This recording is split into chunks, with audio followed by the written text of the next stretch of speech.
السلام علیکم، پروگرام میں آپ کو خوش آمدید۔ میں ہوں مسعود رضا۔ حکومت بہت کانفیڈنٹ نظر آ رہی ہے، ہر گزرتے دن کے ساتھ وہ جو مملکت کے امور ہیں ان کو بہت اچھی طریقے سے چلانے کی کوشش کر رہی ہے۔ قومی اقتصادی کونسل کا اجلاس طلب کیا گیا ہے، بجٹ اہداف کی جو منظوری دی جائے گی۔ آئی ایم ایف کے ساتھ معاملات جو ہیں وہ طے ہوتے نظر آ رہے ہیں، دفاعی بجٹ پر اور تنخواہ دار طبقے پر ٹیکس کم کرنے پر بھی راضی ہو گئی ہے۔ اسی طرح چیف الیکشن کمیشنر کا معاملہ ہے، ان کی تعیناتی کے لیے حکومت اور اپوزیشن رابطے کر رہے ہیں۔ تو معاملات اس طرح سے چل رہے ہیں، لیکن دوسری طرف تحریک انصاف وقت گزرنے کے ساتھ ساتھ اس کی مشکلات میں اضافہ ہو رہا ہے۔ عمران خان صاحب جب جیل میں نہیں تھے اس وقت بھی ان کی کئی تحریکیں ناکام ہوئیں، اور جب سے وہ جیل میں ہیں اس کے بعد بھی ان کی کوئی احتجاجی تحریک ایسی نہیں ہے جو مطلوبہ نتائج حاصل کر سکی ہو۔ اب عمران خان صاحب نے یہ فیصلہ کیا ہے کہ وہ تحریک چلائیں گے جیل کے اندر سے۔ انہوں نے اپنا ٹائٹل بھی چینج کر لیا ہے، وہ پیٹرن چیف بن گئے ہیں اب پارٹی کے، اور انہوں نے 2 لوگوں کو نامزد کر دیا ہے جو ان کے فیصلوں کی امپلیمنٹیشن کریں گے۔ تو بہت سارے سوالات ہیں کہ جیل سے چلنے والی تحریکیں جو ہم جانتے ہیں وہ تو بہت ہی سلو موونگ تحریکیں ہوتی ہیں، بہت مشکل سے ان کے نتائج نکلتے ہیں۔ دنیا میں بہت کم ایسی مثالیں ہیں کہ جیل سے تحریکیں چلی ہوں اور ان کے نتائج فوری نکلے ہوں، بلکہ فوری تو نکلتے ہی نہیں، سال کا عرصہ اس میں لگ جاتا ہے۔ تو عمران خان صاحب نے کیا فیصلہ یہ کیا ہے؟ بیرسٹر علی ظفر صاحب، رہنما تحریک انصاف، بیرسٹر صاحب نے سب سے پہلے عمران خان فیصلے کے حوالے سے ہمیں آگاہ کیا تھا۔ بیرسٹر صاحب بہت شکریہ آپ کا وقت دینے کے لیے۔ سر فرمائیے گا، سول نافرمانی کی تحریک عمران خان صاحب نے شروع کی، ناکام ہو گئی، جیل بھرو تحریک شروع کی، ناکام ہو گئی، پھر جب سے عمران خان صاحب جیل کے اندر ہیں جتنی بھی تحریکیں ہیں پلٹ کے واپس جانا پڑا، پی ٹی آئی کے ورکرز کو، سپورٹرز کو، رہنماؤں کو گرفتاریاں بھی ہوئیں، تو کوئی مطلوبہ نتائج حاصل نہیں ہو سکے۔ اب جو تحریک عمران خان صاحب شروع کرنے جا رہے ہیں تو کیا اس سے آپ لوگوں کی امیدیں ہیں اور کیا ٹارگٹس ہیں جو آپ اچیو کرنا چاہتے ہیں اور کتنے مدت میں؟ جی دیکھیں، جب آپ تحریک کی بات کرتے ہیں، ایک اپوزیشن کا حق ہے کہ وہ ہر قسم کی جو فورم ہے اس پہ جا کے اپنی احتجاج ریکارڈ کریں اور اپنی اپوزیشن کریں، جو کیونکہ آج کی اپوزیشن کل کی حکومت ہوتی ہے۔ اس میں سب سے بڑا پلیٹ فارم تو پارلیمنٹ ہوتا ہے، اس کے بعد ساتھ ہی آپ کا میڈیا ہوتا ہے، دوسرا بڑا پلیٹ فارم جہاں آپ انفارمیشن دیتے ہیں، لوگوں تک پہنچاتے ہیں، اور تیسرا بڑا جو فارم ہے وہ سیاسی پلیٹ فارم ہے احتجاج کا جو سڑکوں پہ ہوتا ہے۔ پہلے جس کا آپ نے ذکر کیا، ایک تو بار جو ہم نے اپنے احتجاج کرنے کی کوشش کی اور بڑی بے دردی سے گولیاں چلا کے اس کو ختم کیا گیا، وہ اسلام آباد تک پہنچنے کا احتجاج تھا۔ اس بار عمران خان صاحب نے فیصلہ کیا ہے کہ پہلی چیز تو یہ ہے کہ وہ خود اس کو لیڈ کریں گے، یعنی کہ لیڈ کرنے کا مطلب، وہ تو جیل میں ہے، وہ لیڈ کرنے کا مطلب یہ ہے کہ اب اس بار وہ ڈائریکٹلی خود ہدایات دیں گے کہ کس طرح کا احتجاج ہونا چاہیے اور اس میں کس کس جگہ پہ ہونا چاہیے، کس وقت ہونا چاہیے، اور کس نے اس کو کس جگہ پہ لیڈ کرنا ہے۔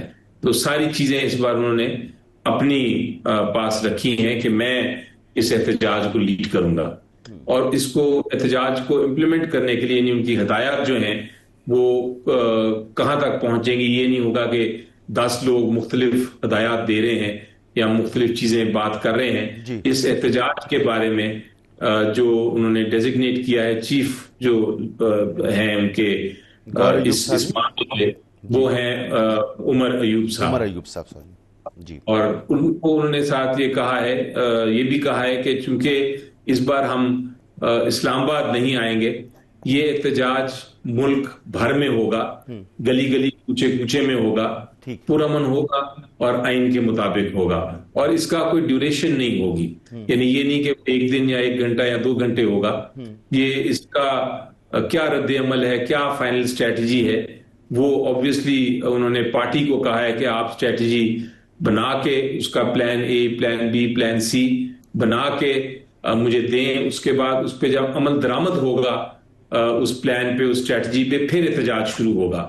اس بار عمران خان صاحب نے کہا ہے کہ احتجاج اچھا ابھی بیرسٹر صاحب صرف یہ فیصلہ ہے کہ احتجاج ہوگا، کس طرح کا ہوگا، کس نوعیت کا ہوگا، کیا اسٹریٹجی ہوگی، یہ نہیں پتا. جو امریکہ سے ڈاکٹرز آئے تھے اور بزنس کمیونٹی کے لوگ آئے تھے جنہوں نے ملاقاتیں کی عمران خان صاحب سے، انہوں نے عمران خان کو سمجھانے کی کوشش کی کہ جی اب احتجاج بہت ہو گیا اور ہر نیا احتجاج آپ کی اسٹینڈنگ کو کمزور کرتا چلا جا رہا ہے تو نہ کریں. تو عمران خان صاحب نے کہا کہ جی مجھے باہر سے خبریں جو ملتی ہیں وہ صحیح خبریں نہیں ملتی، میری اپنی پارٹی کے جو لوگ مجھ سے ملتے ہیں وہ صحیح خبریں نہیں دیتے. آپ اور ہم باہر ہیں، دیکھ رہے ہیں جتنے بھی احتجاج ہوئے، یا تو کے پی کے سے لوگ آئے یا کچھ پنجاب کے کچھ علاقوں سے لوگ آئے، سندھ بالکل خاموش بیٹھا رہا، بلوچستان میں کچھ نہیں ہوا. تو عمران خان صاحب کو اس کا اندازہ ہے کہ ان کی پارٹی کی جو آرگنائزیشن ہے وہ تتر بتر ہو چکی ہے، وہ موجود نہیں ہے. تو ملک گیر احتجاج کوئی بھی لاہے عمل ہو کیسے ممکن ہو سکتا ہے؟ جی دیکھیں، جہاں تک پارٹی کی تنظیم کا تعلق ہے، ان تک آپ درست فرما رہے ہیں کہ انفارمیشن جو آتی ہے، مختلف لوگ مختلف چیزوں کی بات بتاتے ہیں اور پوری انفارمیشن کئی بار ان تک نہیں پہنچ سکتی، لیکن کوشش کی جاتی ہے ہماری طرف سے کہ ہم ایگزیکٹ ان کو حقیقت بتائیں، کیونکہ آبویسلی وہ ان کو جو پتا چلے گی بات اس حد تک ہی وہ جان سکیں گے کہ کیا باہر حالات ہے. تو ان کو پوری تنظیم کا جو ایشو ہے اور جو کچھ پارٹی کی اسٹرینتھ ہے یا طاقت ہے اور جو کمزوری ہے، وہ سب کا ان کو آگاہ کیا گیا ہے، ان کو پتا ہے اور جانتے ہیں. جو ان کو انفارمیشن ملتی ہے اس کو پھر خود ہی وہ اس میں سچ کیا ہے اور جھوٹ کیا ہے، ایگزیجریشن کیا ہے، کمی کیا ہے، اس کے بعد جب بہت سارے لوگوں سے مل کے وہ پھر اپنا ایک کنکلوژن تک پہنچتے ہیں، ایک فیصلے تک پہنچتے ہیں، تو ان کو پتا ہے. اور اسی لیے انہوں نے اس بار یہ کہا ہے کہ سب سے پہلی بات جو سب سے ضروری چیز ہے وہ ہے آپ اپنی تنظیم کو واپس پہلے مضبوط کریں اور پھر یہ تحریک چلائیں. یہ بڑا تضاد ہے نا ان کی سوچ میں اور ان کے افکار میں، کہ ایک طرف وہ کہتے ہیں کہ جو لوگ کمزور ہیں وہ جگہ چھوڑ دیں، ان لوگوں کو آنے دیں جو پریشر جو ہے برداشت کر سکتے ہیں. دوسری طرف سے وہ کہہ رہے ہیں جی تنظیم سازی اپنی آپ کریں. تو سر تیسری طرف وہ اپنے لیے ایک ٹائٹل منتخب کر رہے ہیں اور خود تحریک کی قیادت کریں گے. پارٹی قیادت پر بھی ان کو بھروسہ نہیں ہے، ان کو اعتماد نہیں ہے، انفارمیشن ان کو ٹھیک نہیں مل رہی، ان کی انالائزیشن جو ہے اس پر ہمیں شک ہے کہ وہ کس طرح سے انالائز کر رہے ہیں اپنے معاملات کو. تو یہ بڑی ویگ سی صورتحال ہے جس میں تحریک انصاف جانے والی ہے. آپ کو نہیں لگتا کہ اس کے بیک کلچ سے بڑا نقصان ہو سکتا ہے تحریک انصاف کو؟ جی میرے جو آپ کا امپریشن ہے وہ شاید اتنا درست نہیں ہے، کیونکہ اگر آپ ان کو ملیں تو آپ کو بڑی واضح ہو جائے گا کہ کلیئرٹی ان کو سب پتا ہے، کلیئرٹی بھی ہے، ان کا اسٹریٹجی کیا ہے وہ بھی ان کو علم ہے. صرف ایشو یہ ہے کہ جو اسٹریٹجی وہ بناتے ہیں کیا وہ امپلیمنٹ ہوگی نہیں ہوگی، کر سکیں گے نہیں کر سکیں گے. اس میں ان کو اس لحاظ سے انہوں نے لیڈرشپ کی طرف اشارہ کیا تھا کہ جو میری اسٹریٹجی کے ساتھ نہیں چل سکیں گے وہ ابھی بتا دیں، کیونکہ وہ اس بار وہ چاہیں گے کہ جو وہ کہیں، جو ہدایت، جو انسٹرکشنز دیں، وہ پارٹی پوری طرح اس کو عمل درآمد کرے. ایک ہوتا ہے آپ کی نیت ہو عمل درآمد کرنے کی، دوسرا ہوتا ہے کہ آپ کی نیت کے ساتھ آپ کے پاس کیپیبلٹی بھی ہو، یعنی کہ آپ کے پاس یہ حوصلہ بھی ہو اور آپ کے پاس یہ صلاحیت بھی ہو کہ آپ وہ ہدایت کر سکیں. تو انہوں نے اس طرف انڈیکیٹ کیا تھا، اس طرف اشارہ کیا تھا کہ مجھے ساتھ صرف نیت نہیں چاہیے، مجھے اس بار صلاحیت بھی چاہیے. ٹھیک ہے، جیسا آپ فرما رہے ہیں کہ ان کو پوری انڈرسٹینڈنگ ہے، وہ اپنی اسٹرینتھ کو سمجھتے ہیں اور ان کے پاس اسٹریٹجی ہے. کیسے ممکن بنائیں گے کہ کوئی بھی عوامی احتجاج یا تحریک وہ امن رہے، قانون ہاتھ میں نہ لیں لوگ، اور ایسی صورت میں قیادت کے پاس کیا پلان ہے کہ پرامن تحریک ہو آپ کی؟ دیکھیں، جب پرامن کی بات کرتے ہیں تو سب سے جو اہم رسپانسبلٹی یا ذمہ داری ہوتی ہے وہ اس جو بھی لوگوں کو لے کے باہر جا رہا ہے، لیڈر یا لیڈرز، یہ ان کے اوپر سب سے بڑی ذمہ داری ہوتی ہے جو اپنے کراؤڈ کو پرامن رکھ سکیں. تو یہ تو obviously ذمہ داری پی ٹی آئی کی ہوگی، لیکن اس کے ساتھ ساتھ حکومت کی بھی اور جو لا انفورسنگ ایجنسیز ہوتی ہیں ان کی بھی بھرپور ذمہ داری ہوتی ہے کہ وہ بھی کوئی ایسی حرکت نہ کریں جس کی وجہ سے انتشار پیدا ہو. وہ بھی ایک پرامن جلسے کے اوپر گولیاں نہ برسائیں یا لاٹھی چارج نہ کر دیں. یا اس پہ رکاوٹیں ایسی نہ ڈالیں جو کہ ایک طرح سے تشدد کی طرف سارے ماحول کو لے جا سکتا ہے. تو یہ ایک بیلنس ہوتا ہے, یہ ذمہ داری میری نظر سر میں. وہ ماضی میں نظر نہیں آیا بیلنس نا. اگر آپ نے احتجاج کی کال دی اور ادھر سے دفعہ 144 لگا دی گئی, اب آپ نے قانونی حدود میں رہ کے احتجاج کرنا ہے اور قانون دفعہ 144 کا ہے, تو یہ تو بہت ایک عام سی پریکٹس ہے. بالکل میں نارمل سی بات کر رہا ہوں, کم از کم اتنا ہوتا ہے. تو ایسی صورت میں قانونی حدود میں رہتے ہوئے احتجاج کرنا, مؤثر احتجاج کرنا, یہ کیسے ممکن ہوگا, کیسے یقینی بنائیں گے اس کو؟ دیکھیں اس پر ایک جو ڈفرنس ہے یا ایک جو ایڈیشن ہے پچھلے احتجاجوں میں, وہ یہ ہے کہ یہ کوئی 1 گھنٹے کا یا 2 گھنٹے کا احتجاج کا ارادہ نہیں, یہ ایک تسلسل ہوگا. اس لیے میرا خیال ہے کہ اسٹریٹجی تبدیل ہوگی. اب فائنل اسٹریٹجی کیا ہوتی ہے وہ تو پارٹی بنا رہی ہے اور خان صاحب نے اپروو کرنا ہے, لیکن اس بار یہ نہیں ہے کہ گھنٹے والا یا 2 گھنٹے والا ایک جلسہ ہے, یہ جلسے سے مختلف ہوگا. ٹھیک ہے سر. عمران خان صاحب بات چیت کے لیے ہمیشہ تیار رہے ہیں اور اب بھی بات چیت کے لیے تیار ہیں وہ, اور کچھ لوگ کچھ دو کے لیے بھی تیار دیں گے. تو تحریک انصاف کی اصل اور حتمی پوزیشن ہے کیا؟ اب دیکھیں اس پہ مجھے نہیں سمجھ آتی کہ کیوں کنفیوژن ہوتی ہے. 3 چیزیں ہیں بڑی واضح, اور جو میں کہہ رہا ہوں وہ ایگزیکٹلی وہی ہے جو عمران خان صاحب نے کہا ہے. جی. پہلی بات تو یہ انہوں نے کہا ہے کہ میں نے بات چیت کے دروازے جو ہیں وہ حکومت کے ساتھ میں نے بند کر دیے, کسی قسم کی بات چیت نہیں ہوگی. اور اس کی جب میں نے وجہ پوچھی تو انہوں نے کہا وجہ یہ ہے کہ ایک تو ان کے پاس اختیار نہیں, اور وہ نیت بھی نہیں. وہ کیوں چاہیں گے کہ کسی قسم کی بات چیت ہو, کیونکہ اگر میں باہر آتا ہوں تو اس کا مطلب ہے کہ یہ حکومت جاتی ہے. تو یہ تو انہوں نے بڑا واضح پوائنٹ 1 کر دیا. دوسرا انہوں نے کہا کہ میں اسٹیبلشمنٹ سے بات چیت کرنے کو میرے دروازے کھلے ہیں, اور وہ بھی 3 موضوعات پہ. ایک ایشو جو ہے اور تینوں وہ ایسے موضوع ہیں جو کہ نیشنل انٹرسٹ کے, یعنی پاکستان کی سالمیت کے ساتھ جن کا تعلق ہے اور جس کے اندر یونٹی چاہیے, اتحاد چاہیے. وہ کیا ہے؟ پہلا جو مودی کا جو جس طرح سے پہلے ایک دہشت گردی کا حملہ کیا تھا پاکستان پہ, اسی طرح وہ رات کے اندھیرے میں پھر حملہ کر سکتا ہے, کیونکہ وہ زخمی چوہا ہے. اس کو میں نے کہا تھا وونڈیڈ ریٹ, میں کہتا ہوں. وہ زخمی ہوا ہے, اس لیے وہ دوبارہ کر سکتا ہے. ضروری ہے کہ ہم آواز ہو کے اس کے ساتھ ایک اسٹریٹجی بنائیں. تو اس چیز پہ بات چیت کرنے کو تیار ہیں.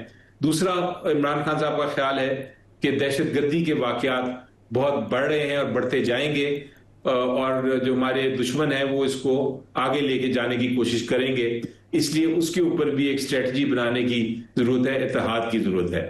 اور تیسرا انہوں نے کہا کہ اکنامک بحران, یہ جو معاشی بحران ہے, اکنامک کرائسس, اس کے اوپر بھی بات چیت کرنے کو وہ تیار ہیں. انہوں نے کہا کہ دروازے میرے کھلے ہیں, اگر کوئی بات کرنا چاہتا ہے تو ان موضوعات پہ بات کریں. اور ہم دیکھ رہے ہیں کہ یہ انڈیا والا معاملہ جو ہے بیرسٹر صاحب, اس پر تو حکومت اور ریاست نے بڑا اچھا رسپانس دیا اور بڑی کامیابی حاصل کی. دہشت گردی پر بھی ہم جنگ لڑ رہے ہیں اور اس میں کامیابیاں حاصل کر رہے ہیں. اکنامک بحران سے بھی ہم نکلتے نظر آ رہے ہیں. تو ان تینوں معاملات پر اسٹیبلشمنٹ کو فی الحال تو عمران خان صاحب کی کوئی ضرورت نہیں ہے. کوئی رابطہ ہوا ہے آپ لوگوں کا اسٹیبلشمنٹ کے ساتھ؟ رابطہ بالکل نہیں ہوا. یہ خبریں سنتے رہتے تھے. کچھ وقت آیا تھا جب مجھے ملنے کی موقع نہیں مل رہا تھا, میں جاتا تھا لیکن ملنے کی اجازت نہیں تھی. تو جب پہلی مہینے کے بعد جب میری ملاقات ہوئی تو پہلا سوال میں نے یہی پوچھا تھا کہ خبریں آ رہی ہیں, آپ کا کیا اس پہ پوزیشن ہے, کیا سچائی ہے؟ تو انہوں نے صاف بتا دیا کہ ایسی اس میں کوئی سچ نہیں ہے, اور یہ کوئی ملاقات نہیں ہوئی. آپ کا دوسرا سوال یہ تھا کہ کیا ضرورت ہے کسی کو بات کرنے کی؟ تو میرا خیال ہے بالکل ضرورت ہے, کیونکہ ان سارے معاملات, ان تینوں معاملات پہ جو میں نے بات کی, یہ ابھی جنگ جو ہے, آپ اللہ کرے کہ ہم جیت جائیں, ہندوستان کو بھی ہر قسم کی فورم پہ شکست دے دیں, اللہ کرے ٹیررزم جو ہے, دہشت گردی بھی ختم ہو سے بھی نکل آئے. لیکن ابھی ہم نکلے ہیں. ابھی بہت ضروری ہے کہ ہم یہ دکھا سکیں ان سارے معاملات پہ ایک کمپلیٹ جوائنٹ اسٹریٹجی، ایک اتحاد کے ساتھ اسٹریٹجی بنا سکیں. ٹھیک ہے، یہ آپ کا ہے سر، یا یہ آپ عمران خان صاحب کی اچھی سوچ ہو سکتی ہے، لیکن فی الحال تو اس کی نہ حکومت کو ضرورت محسوس ہوتی نظر آ رہی ہے، نہ اسٹیبلشمنٹ کو نظر آ رہی ہے. کچھ لوگ کچھ دو کی بات بھی نہیں کرنی ہے، تو جو قیادت جیل میں ہے، جو کیسز ہیں ایک کے بعد ایک بن رہے ہیں، ان کے اوپر بھی عمران خان صاحب کی کوئی اسٹریٹجی نہیں ہے. وہ کہتے ہیں بس عدالتوں سے مجھے رہائی ملتی ہے. پہلا ایک سوال میرا یہ آپ سے، اور ایک یہ کہ آپ نے فرمایا کہ عمران خان صاحب نے عدلیہ اور ایگزیکٹو پر اعتماد کھو دیا ہے، تو پی ٹی آئی کو اور عمران خان کو اگر موجودہ عدلیہ پر اعتماد نہیں ہے تو پھر اس کا متبادل کیا ہے؟ یہ دیکھیں، میرا خیال ہے کہ جہاں تک تعلق ہے عدلیہ کا، میرا خیال ہے ایک انسٹیٹیوشن ہے ہماری، اور ہمارا اعتماد اس حد تک تو ضرور اس کو ٹھیس پہنچی ہے کہ جو 26ویں ترمیم آپ نے دیکھی اور جس طرح کی اس کے بعد کاروائیاں ہوئیں اور اپوائنٹمنٹس ہوئیں، تو اس معاملے سے آپ کو ایک طرح سے کرائسس میں تو ہے ہماری جوڈیشری، لیکن اس کا یہ مطلب نہیں ہے کہ ہمیں انصاف نہیں ملے گا. انشاءاللہ آپ دیکھیں گے کہ انصاف ہم لے کے. مگر آپ نے فرمایا تھا کہ عمران خان صاحب نے عدلیہ اور ایگزیکٹو پر اعتماد کھو دیا ہے.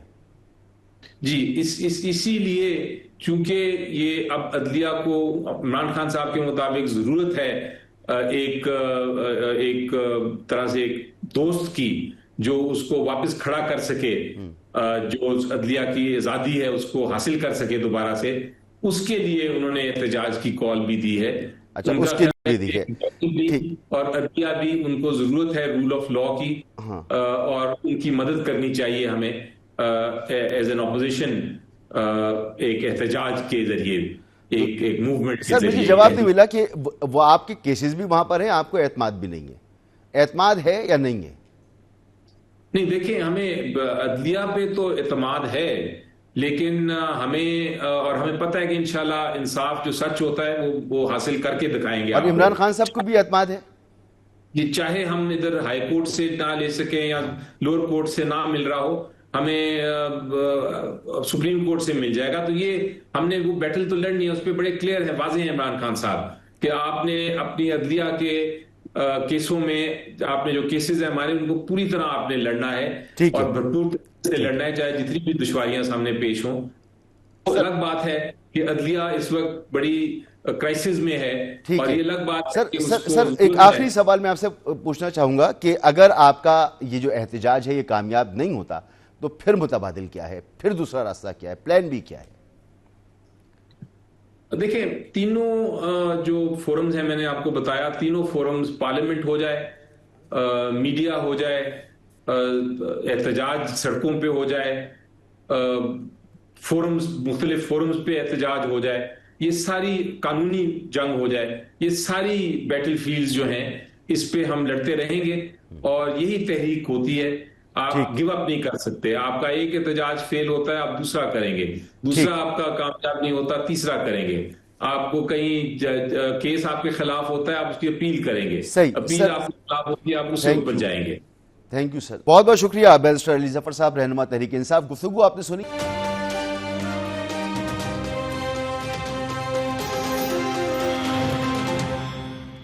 Welcome back. ٹھیک ہے، حکومت بڑی کانفیڈنٹ نظر آ رہی ہے پاک بھارت اسٹینڈ آف کے بعد، لیکن بڑے مسائل بھی موجود ہیں. بجٹ کی تیاری میں حکومت مشغول ہے، اور گروتھ ریٹ جو ہے حکومت نے وہ توقع اس کی کر رہی ہے 4.2% گروتھ ہو سکتی ہے اگلے مالی سال میں.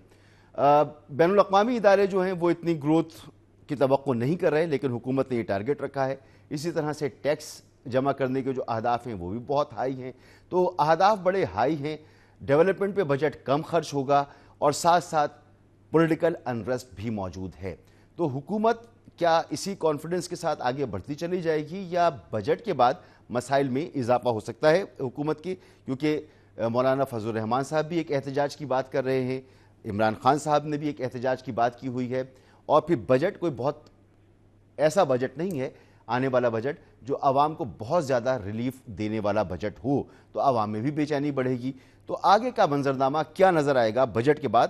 ہمارے ساتھ موجود ہیں لیفٹیننٹ جنرل ریٹائرڈ عبدالقیوم صاحب، رہنمائے مسلم لیگ نون کے، سابق سینیٹر ہیں اور بہت زیادہ آپ کی خدمات ہیں ملک کے لیے، اور ابھی بھی آپ مختلف فورمز پر ملک کی نمائندگی کر رہے ہیں اور ملک کے لیے کام کر رہے ہیں. سر بہت شکریہ آپ کا. ڈاکٹر شرمیلا فاروقی صاحبہ، رہنمائے پاکستان پیپلز پارٹی کی. ڈاکٹر صاحبہ آپ کا بھی بہت بہت شکریہ. ڈاکٹر صاحبہ آپ فرمائیے، بجٹ کے حوالے سے کیا آپ سمجھتی ہیں کہ کیونکہ کل میری بات ہو رہی تھی کچھ پیپلز پارٹی کے لوگوں سے، تو پیپلز پارٹی میں کچھ بے چینی ہے کہ جی ہم سے بات چیت نہیں ہوئی، پھر ڈیولپمنٹ کا بجٹ جو ہے وہ کم ہو رہا ہے، تو جو بجٹ تجاویز جو آپ کی طرف سے وہ لی نہیں گئی ہیں ابھی تک. کیا صورتحال ہے؟ پیپلز پارٹی کتنی مطمئن ہے آنے والے بجٹ پر؟ جی بہت شکریہ مسعود رضا صاحب. دیکھیے جی، اس میں کوئی شک نہیں ہے کہ یہ بجٹ بھی IMF ڈکٹیٹڈ بجٹ ہوگا، اور گو کہ آئی ایم شور حکومت کی کوشش ہونی چاہیے کہ عام عوام کو کہیں نہ کہیں کوئی ریلیف ملے. بجلی کے ٹیرفز میں بالخصوص سیلریڈ کلاس جو پچھلی دفعہ ان کی چیخیں نکل گئی تھیں، اس بجٹ میں شاید ان کو کوئی ریلیف ملے. لیکن کوئی چیز حتمی طور پہ کہیں نہیں جا سکتی، کیونکہ ایز سچ ابھی تک صرف باتیں ہو رہی ہیں اور پلانز بن رہے ہیں، اور ایز سچ پیپلز پارٹی سے کوئی پورا پلان شیئر نہیں کیا یا ڈسکس نہیں کیا. پچھلے بجٹ میں بھی ہمیں یہی اعتراض تھا. اچھا، بہت ساری ایسی چیزیں ہیں ڈیولپمنٹ کے حوالے سے جہاں پر ہم سمجھتے ہیں کہ سندھ کے ساتھ ناانصافی کی جا رہی ہے.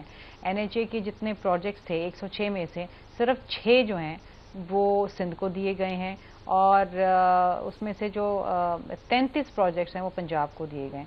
اب I am not putting Punjab versus Sindh اور سندھ ورسز پنجاب، لیکن میں یہ کہہ رہی ہوں کہ ایک چھوٹے صوبے کو جہاں پر وسائل بھی کم ہیں اور وفاق کو دیکھنا چاہیے، اس قسم کی وہ ہمیں ایک کیئر اور ایک پرائرٹی ہے وہ نظر نہیں آ رہی ہے. ہم نے حکومت سے یہ بھی ڈیمانڈ کی تھی کہ جو M6 کا پروجیکٹ ہے جو کہ حیدرآباد سکھر موٹر وے لنک ہے جو کراچی سے پشاور کو جوڑتا ہے، اس پروجیکٹ کو ترجیح دیں اور PSDP میں ڈالیں. ابھی تک ہمیں کوئی حتمی طور پہ فیصلہ نہیں ملا ہے کہ اس کو ڈال رہے ہیں کہ نہیں ڈال رہے ہیں. اس کے برعکس لاہور ساہیوال والا انہوں نے موٹر وے شروع کر دیا ہے. اچھا، پھر دیکھیے آپ کے ملک کے اندر غربت کی سطح کے نیچے 40% لوگ ہیں، اس کے لیے کیا کوئی سوشل سیکیورٹی کے پروگرامز بنائے جا رہے ہیں کہ نہیں بنائے جا رہے؟ جو پچھلا پروگرام لاسٹ شروع ہوا تھا وہ ہم نے 2008 میں شروع کیا تھا، BISP بے نظیر انکم سپورٹ پروگرام. اس کے بعد آج تک کوئی حکومت شروع نہیں کر سکی کوئی، and we need such programs. پھر پچھلے دنوں میرا ایک سوال بھی تھا نیشنل اسمبلی میں SIFC کے حوالے سے، جس میں یہ کہا گیا تھا کہ جی اگلے 5 سالوں میں $60 بلین اس ملک میں فورن ڈائریکٹ انویسٹمنٹ میں لائی جائے گی. اب جب سے یہ شروع ہوا ہے پروگرام 2023-24 کے اندر $2.3 بلین آئیں، 24-25 کے اندر $1.78 بلین آئیں. تو یہ تو بہت ہی کم تخمینہ ہے جو آ رہا ہے. تو یہ کس طریقے سے ہوگا؟ حالانکہ سول ملٹری لیڈرشپ اس میں بیٹھتی ہے. پھر ایک بہت امپورٹنٹ چیز مسعود رضا صاحب جس کے اوپر لوگ ایمفیسائز نہیں کرتے اور اس کے اوپر ترجیح نہیں دیتے، آپ کے ملک میں پاپولیشن کنٹرول نہیں ہے. ایسے ہی جس طریقے سے اور جس تیزی سے آپ کی آبادی بڑھ رہی ہے، آپ جتنے بھی وسائل لے آئیں گے وہ پوری نہیں پڑے گی. اس ملک کے اندر جو آپ کے ہیلتھ کے انڈیکیٹرز ہیں وہ بڑے ڈسمل ہیں. ایک ایک کر کے لے لیں ذرا ان معاملات کو، آگے بھی ہم نے اس پر گفتگو کر دی ہے. جنرل صاحب آپ سن رہے ہیں ڈاکٹر صاحبہ کی گفتگو. میں نے بھی اپنے ابتدائیے میں کہا کہ تخمینے اور اندازے ریئلسٹک نہیں ہیں، گروتھ کا بھی اندازہ کوئی ریئلسٹک نہیں ہے، اس کے علاوہ ٹیکس اہداف بھی کوئی ریئلسٹک نہیں ہے، اور پھر ایک ایسا بجٹ جو عوام کے لیے پرابلم کریٹ کر سکتا ہے، یعنی ان کو کوئی خاص ریلیف نہیں دے سکتا. پھر آپ کے ساتھ آپ کی جو الائز ہیں، جو آپ کی اتحادی ہیں، وہ بھی خوش نہیں ہیں، اپوزیشن تو ہے ہی نہیں. تو بجٹ اچھا نہیں ہوگا، بہت زیادہ اچھا نہیں ہوگا، IMF کی ڈکٹیشن پر ہوگا. تو بجٹ کے بعد یہ جو جنگ کے بعد ایک بوسٹ ملا ہے حکومت کو، یہ متاثر ہونے کا خدشہ ہے آپ کو بھی؟ جی مسعود، بہت مہربانی، آپ نے لائن پہ لیا. اور میں آپ کو یہ بتاؤں کہ آپ نے اپنے انٹرو کو ایشو کو اٹھایا. ایک تو یہ اکانومی کا بجٹ، اور دوسرا آپ نے کہا کہ کچھ جلسے جلوس میں نکلنے والے ہیں تو کیا ہوگا. شرمیلا نے اچھے پوائنٹ ریز کیے ہیں. میری پیپل پارٹی سے ایک ایسوسیشن یہی ہے کہ میں 3 سال بے نظیر بھٹو صاحبہ کا ملٹری سیکرٹری تھا، تو I have the highest regards for بی اور وہ بہت کچھ میں نے سیکھا اور بڑا اچھا کام ہوتا رہا. شرمیلا کی پارٹی جو ہے چونکہ اتحادی ہے اور ان کے کنسرنز جینوئن ہیں، بیکاز وہ ایک پیپل پارٹی جو ہے، پیپلز کی ایک پارٹی ہے، تو لوگوں کو مطمئن کرنے کے لیے. بٹ یہ بھی ذہن میں رکھنا ہے کہ ابھی ایک مسلم لیگ نون کی صرف حکومت نہیں ہے، کولیشن گورنمنٹ ہے، اور یہ 40 پیپل پارٹی کے تعاون سے رہی ہے. اگر یہ ہم نہ کریں تو یہ نہیں چلے گا. تو جو آپ اہداف رکھے گئے ہیں وہ اہداف جو ہے نا آپٹیمسٹک کی اپنی طرف سے آپ رکھتے ہیں. آپ مطلب ہے کہ ایکچولی تو یہی ہونا چاہیے کہ آپ کی ایفرٹ ہو کہ یہ اٹینیبل آبجیکٹیوز ہوں اور ہم ان کو اٹین کرنے کی صلاحیت رکھتے ہوں. But I can assure you کہ انشاءاللہ پوری پاکستان جو ہے وہ پورا اپنی ایفرٹ کرے گی حکومت، جس کے اندر بہت سی پارٹیوں کی کولیشن موجود ہے ہمارے ساتھ. اینڈ سیکنڈلی اس کے اندر جو مشاورت ہے وہ بھی ایک بڑا عام پوائنٹ اٹھایا ہے شرمیلا نے، اور آئی ایم شیور کہ حکومت نے لاسٹ ٹائم بھی اس چیز کو ریکنسائل کیا تھا اور ابھی بھی وہ کریں گے. ابھی بلاول صاحب باہر ہیں لیکن ٹیم ان کی ادھر ہے، اور اس میں بڑے جینوئنلی کمپیٹنٹ سلیم مانڈوی والا ہیں، نوید ہیں، دوسرے تیسرے، میں تو سب کو پرسنلی جانتا ہوں. They can make a good contribution and I am sure کہ یہ ان سے ضرور ہوگا. دیکھیں ملک چلانا ہے نا آگے، اور ہمیں تو اس کی بہتری کی ضرورت ہے. آپ نے جی ڈی پی کا کہا 4 پوائنٹ سم تھنگ، 4.2، تو یہ مطلب ہے ان کی ایک اپنی کچھ بیسز ہوں گی جس پہ یہ کہہ رہے ہیں. لیکن اگر میں کہتا ہوں کہ یہ 3 بھی ہو، 3 سے بھی کم پریڈکٹ کر رہے ہیں نا باقی جو بین الاقوامی ادارے، اور جب ہمارے نمبرز جو ہیں وہ ہم بتاتے کچھ اور ہیں، بعد میں نکلتا کچھ اور ہے، تو جس کو انویسٹمنٹ کرنی ہے وہ بھی آپ پہ اعتبار نہیں کرتا. عوام کو تو دکھ ہوتا ہی ہوتا ہے. جی یہ بات سچی ہے کہ آپ کے ریئلسٹک آبجیکٹیوز ہونے چاہیے. بٹ آئی تھنک اگر گورنمنٹ 4.2 رکھ رہی ہے نا، تو آئی ایم شیور کہ فائنانس منسٹر اور ان کی ٹیم اس کو جسٹیفائی کریں گے کہ آپ نے تو اتنے زیادہ ڈیٹس ہیں، ان کے ڈیٹ ریٹائرمنٹ کے لیے آپ نے وہ ڈیٹ فائنانسنگ بھی کرنی ہے. ہماری ایگریکلچر کی جو پروڈکٹس ہیں وہ بھی اس سال کم ہوئی ہیں، مطلب ہے گندم بھی، میز بھی، کاٹن کا بھی تھوڑا کم ہے، اس کو بڑھانے کا اور دیکھیں نا پلاننگ کمیشن نے اعتراف کر لیا کہ حکومت کی پالیسیز کی وجہ سے صوبے اور وفاق وہ کام جو ہم بہتر کر سکتے تھے اپنی پروڈکشن کو وہ نہیں کر سکے. تو شرمیلا یہ ایک اعتراف موجود ہے کہ پلاننگ کے ایشوز تھے. دوسرا یہ جو گروتھ آپ کے سامنے موجود ہے، کتنے ریئلسٹک اعداد و شمار ہیں جو اس وقت تک سامنے آ رہے ہیں ہمارے، آپ کتنا اس پہ بھروسہ کرتی ہیں؟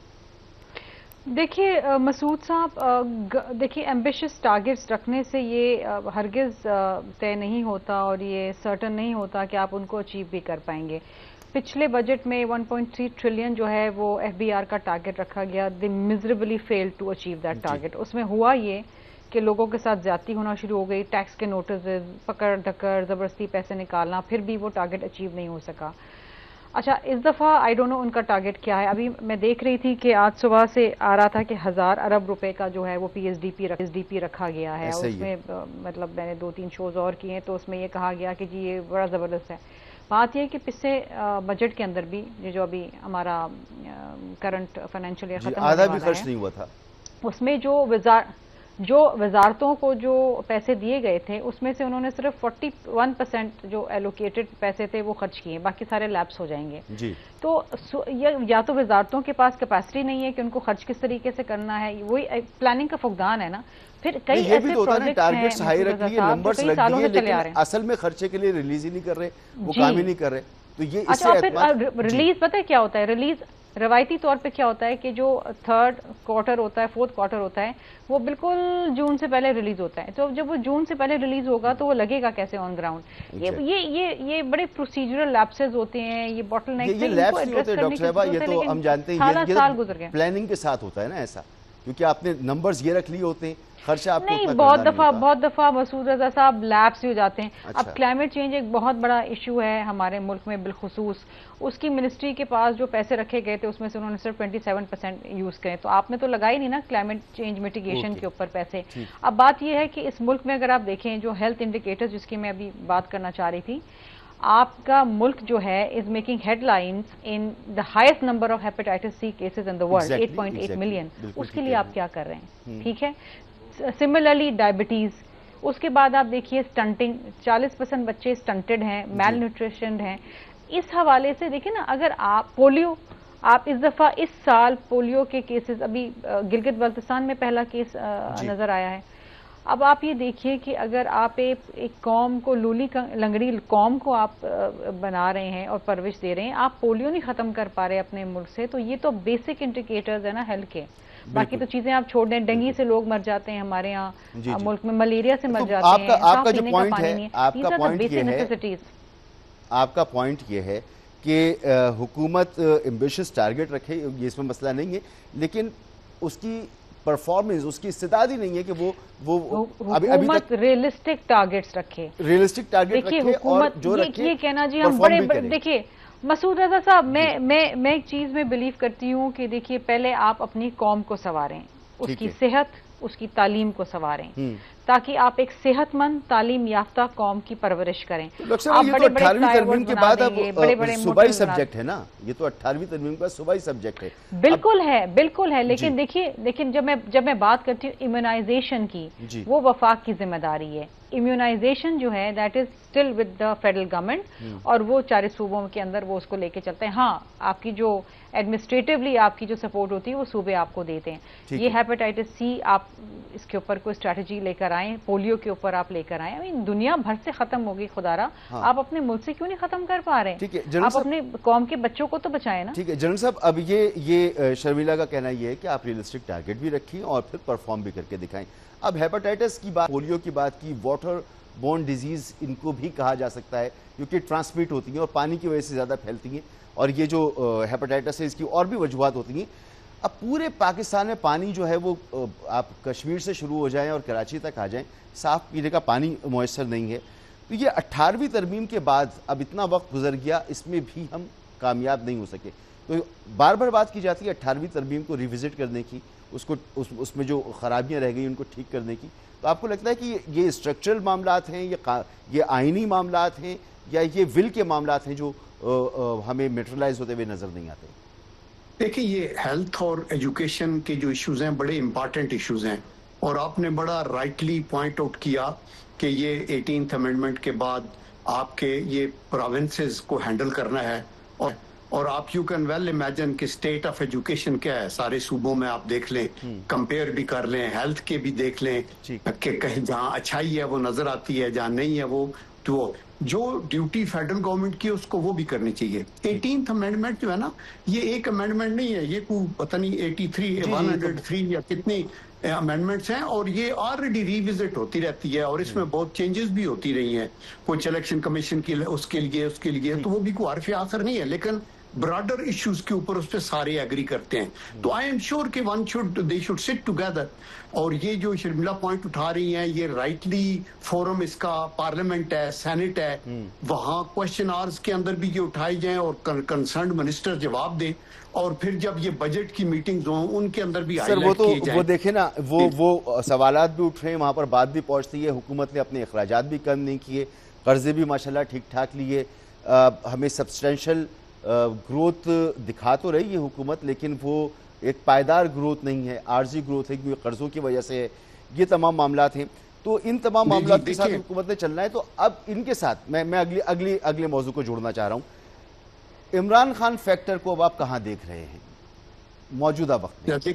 دیکھیں، ایک تو آپ نے یہ کہا نا کہ حکومت کو دیکھنا ہے، تو حکومت دیکھ رہی ہے. آپ کو پتہ ہے کہ we were at the brink of default, اور انہوں نے مینج کیا ہے نا. آفٹر آل یہ چیزیں مینج ہوئی ہیں، بٹ اس میں اتار چڑھاؤ صرف ملکی حالات کی وجہ سے نہیں ہوتا، ریجنل سچویشن میٹر کرتی ہے، اور انٹرنیشنل اور گلوبل سچویشن بھی میٹر کرتی ہے. ایک ٹریڈ وار کا سمہ ہے، ایک ہمارے ریجن میں جنگ کی حالات ہیں، ٹینشن ہے، ٹیررزم ہے، سیکیورٹی کے ایشوز ہیں. یہ بڑی چیزیں، اور اللہ کا کرم ہے کہ یہ حکومت with the help of people party coalition. اور سر ابھی تو ان تمام معاملات کی وجہ سے حکومت کو بڑی سپورٹ مل گئی. آئل پرائسز بھی کم ہو گئے، اور کموڈیٹی پرائسز بھی کم ہو گئی.